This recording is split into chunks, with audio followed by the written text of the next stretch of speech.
এই যে আপনারা মিছিলটা করছেন সেটা কি বিধান্ত আপনি মিছিলটা নিয়ে চলছেন সেটা একটু জানাবেন।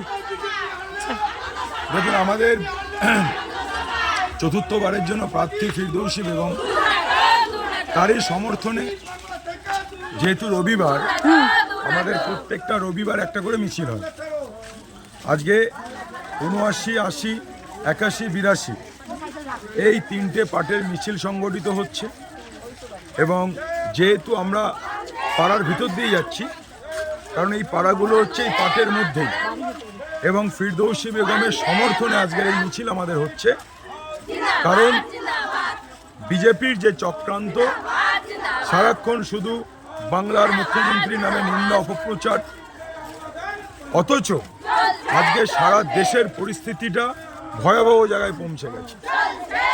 সেই ক্ষেত্রে আজকে আমাদের মামাটি মানুষের নেত্রী মমতা বন্দ্যোপাধ্যায়ের নেতৃত্বে চতুর্থবারের জন্য আমাদের সরকার গড়ার লক্ষ্যে আমরা অবিচল, এবং সরকার আমরা গড়ব তারই জন্য, এবং আমাদের বিধায়ক ফিরদৌসী বেগমকে চতুর্থবারের জন্য যাতে বিপুল ভোটে মানুষ আশীর্বাদ করে, তার জন্য, তারই সমর্থনে আজকে আমাদের এই মিছিল।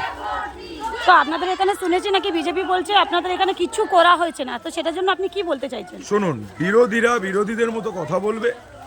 বিজেপি বলছে কিচ্ছু করা হয়নি। মোনালিসা সিনহা সেদিন এসেছিল, সেও বলেছে কিচ্ছু করা হয়নি।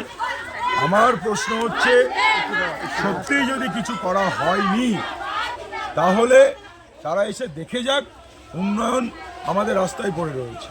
এটুকু বলবো, উন্নয়ন রাস্তায়। সে সিপিএম যে ছিল সে আসুক, বিজেপি আসুক, দেখে যাক যে উন্নয়ন আদৌ হয়েছে কি হয়নি। এই রাস্তা নাকি, এটা রাস্তা নাকি ফিরদৌসী ওর আমাদের আপনারা যে কাউন্সিলর মানে দেবব্রত মণ্ডল যেটা আছে আপনি সেটা এটা করিয়েছেন, সেটা হচ্ছে এই রাস্তাটা খুব সুন্দর, পাবলিকটা একটু দেখে নিন। তো এর জন্য আপনি কি বলতে চাইছেন? না, এর জন্য কিছু বলার নেই। তো আমরা তো মানুষের জন্য কাজ করার জন্য এসেছি। আমরা মানুষের কাছে দায়বদ্ধ। আমরা কোনো ওই বিজেপির হিটলার, সিপিএমের যারা ওই মানুষকে রাজনীতি করে তাদের কাছে আমরা দায়বদ্ধ না। আমরা দায়বদ্ধ অঞ্চলের প্রত্যেকটি মানুষের কাছে। থ্যাংক ইউ দাদা।